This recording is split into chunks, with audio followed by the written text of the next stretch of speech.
आज आपण सोने आणि चांदीचे मार्केटचे बाजारभाव या ठिकाणी जाणून घेणार आहोत. सर्वांना विनंती करतो, आपण हा व्हिडिओ शेवटपर्यंत नक्कीच बघा. अत्यंत महत्त्वाचा व्हिडिओ आज सर्वांसाठी आहे. सोने आणि चांदीच्या बाजारभावामध्ये काय फरक झाला, कालच्या तुलनेत आज बाजारभाव कसे आहेत आणि एकंदरीत यावर्षी मार्केटमध्ये आणखीन उलाढाल होणार की काय ते बघूयात.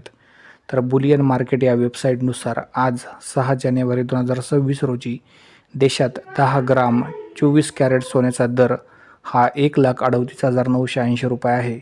तर 22 कॅरेटसाठी 10 ग्राम सोन्याचा दर हा 1,27,398 रुपये आहे. तर 1 किलो चांदीचा दर 2,50,449 रुपये आहे. याशिवाय 10 ग्राम चांदीचा दर 2,505 रुपये आहे. उत्पादन शुल्क, राज्य कर आणि मेकिंग शुल्कामुळे सोन्याच्या दागिन्याच्या किमतीत भारतभर बदलतात. एकंदरीत जर बघितलं तर काही ठिकाणी बाजारभाव कमी जादा असू शकतात. त्यामुळे बाजारभाव चेक करून घ्या.